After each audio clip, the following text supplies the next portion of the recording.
Boa noite, meus irmãos. Vamos iniciar mais um culto nesta noite, um culto de oração. Eu vou estar trazendo a palavra do Senhor. Hoje a meditação foi em Lucas capítulo 2, a nossa meditação diária. Já estamos chegando, passamos da metade, já estamos chegando, cumprindo a nossa meta dos evangelhos. E eu gostaria de compartilhar com os irmãos Lucas capítulo 2, e eu quero ler do verso 8 até o 14. Diz assim a palavra do Senhor: Havia pastores que estavam nos campos próximos e durante a noite tomavam conta dos seus rebanhos. Apareceu-lhes a glória do Senhor, e a glória do Senhor resplandeceu diante deles, e ficaram aterrorizados. Mas o anjo lhes disse: Não tenham medo, estou lhes trazendo boas novas de grande alegria, que são para todo o povo.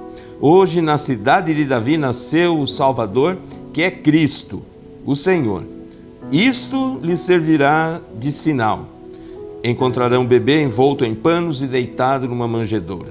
De repente, uma grande multidão do exército celestial apareceu com o anjo louvando a Deus e dizendo: Glória a Deus nas alturas e paz na terra aos homens, aos quais Ele concede o seu favor. Amém? Gostaria de compartilhar esse texto com o seguinte tema: as vestes de Jesus. E vou usar outros textos. Aqui nós vemos, meus amados, o nascimento de Jesus. Lucas, ele relata, e Lucas é o evangelista que mais fala da vida de Cristo, do evangelho, com mais detalhes.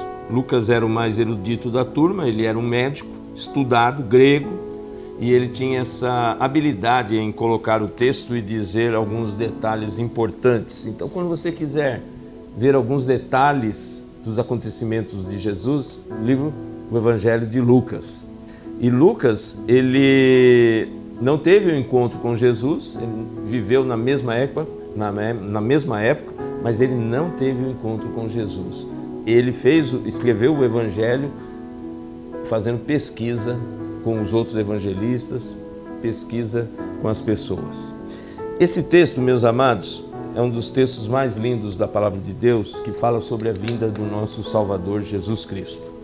Nós vemos aqui que no verso anterior ao que eu li, nós lemos no verso 8, diz que Maria deu à luz ao seu primogênito e envolveu-o em panos e colocou numa manjedoura porque não havia lugar para ele na hospedaria.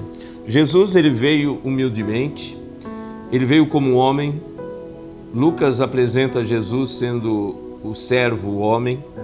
E aqui nós vemos, meus amados, que é a humildade de Jesus, que deixou o seu trono da glória, nasceu como um homem, bebezinho, vindo de uma mulher especial, uma bem-aventurada, a Maria.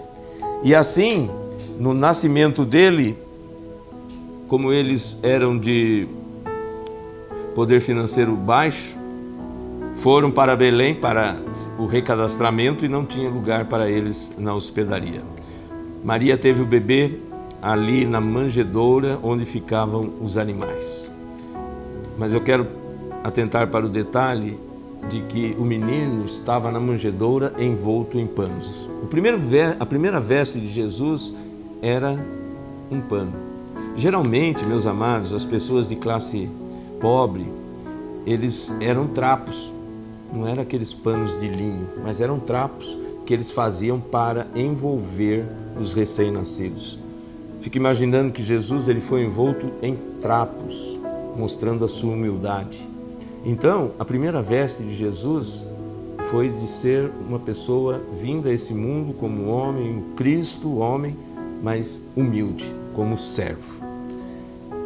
O acontecimento fez com que os pastores vissem os anjos, e os anjos lhe deram a notícia da vinda do nascimento de Jesus. E o sinal era o seguinte, no verso 12: Encontrarão um bebê envolto em panos e deitado numa manjedoura.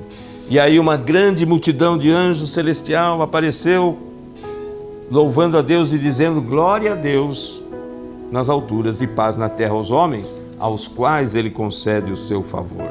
Quando os anjos o deixaram e foram para os céus, os pastores disseram uns aos outros: vamos a Belém e vejamos isso que aconteceu e que o Senhor nos deu a conhecer. E então correram para lá e encontraram Maria, José e o bebê deitado na manjedoura. Nessa primeira aparição de Jesus, no seu nascimento, nós vemos aqui que teve um público de anjos celestiais, um grande coral. Teve também os pastores que presenciaram ali o menino envolto em panos e deitado numa manjedoura. Só que eu gostaria de ver outros textos com os irmãos demonstrando as vestes de Jesus. No final do Evangelho, Lucas relata na ressurreição de Jesus que, vejam bem, 24 de Lucas: no primeiro dia da semana, de manhã bem cedo, as mulheres levaram ao sepulcro as especiarias aromáticas que haviam preparado e encontraram removida a pedra do sepulcro, mas não entraram o corpo do Senhor, e quando entraram não encontraram o corpo do Senhor Jesus. Ficaram perplexas, sem saber o que fazer. De repente, 2 homens com roupas que brilhavam como a luz do sol colocaram-se ao lado dela. Amedrontadas, as mulheres baixaram o rosto para o chão e os homens lhe disseram: por que vocês estão procurando entre os mortos aquele que vive? Ele não está aqui, ressuscitou. Lembre-se do que ele lhes disse quando ainda estava com vocês na Galileia. Jesus ressuscitou. E as mulheres correram, foram avisar os discípulos. Pedro veio correndo para ver o sepulcro.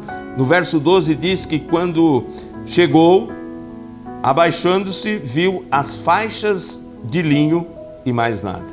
Afastou-se e voltou admirado com o que acontecera. Jesus, quando foi sepultado, ele foi envolto em faixas, só que diferente da faixa de pobre, foi uma faixa de rico.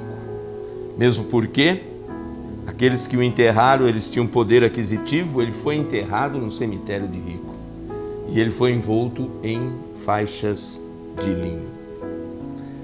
Lucas continua dizendo agora no livro de Atos, dando continuidade ao seu evangelho, que Jesus, depois de 40 dias, ele deixa um recado para os discípulos: vocês receberão poder quando o Espírito descer sobre vocês, e vocês serão minhas testemunhas em Jerusalém, em toda a Judéia e Samaria, até os confins da terra. Tendo dito isso, foi elevado às alturas. Enquanto eles olhavam, uma nuvem encobriu a vista deles. Lucas 1, versículo 8 e 9. Jesus, quando ele deixa esse mundo e vai ser assunto ao céu, ele é envolto, ele se reveste de uma nuvem. Uma nuvem o encobre.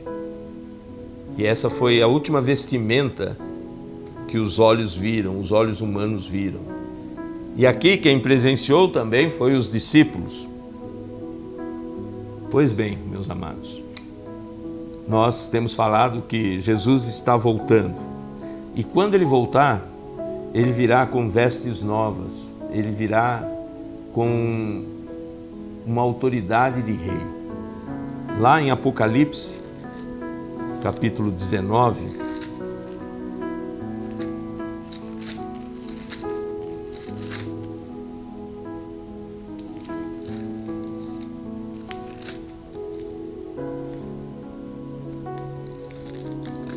diz assim, versículo 11: vi os céus abertos e diante de mim um cavalo branco, cujo cavaleiro se chama Fiel e Verdadeiro.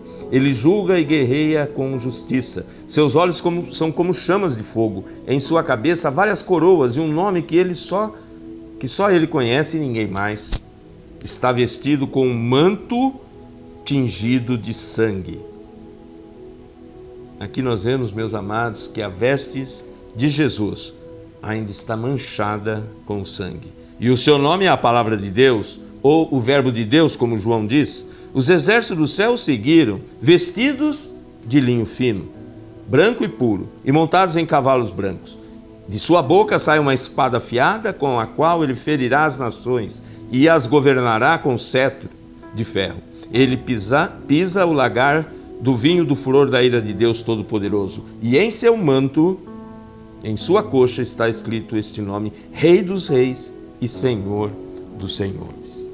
O nosso Salvador veio humilde, morreu e foi sepultado com honra de rico, com vestes de rico, envolto em linhos.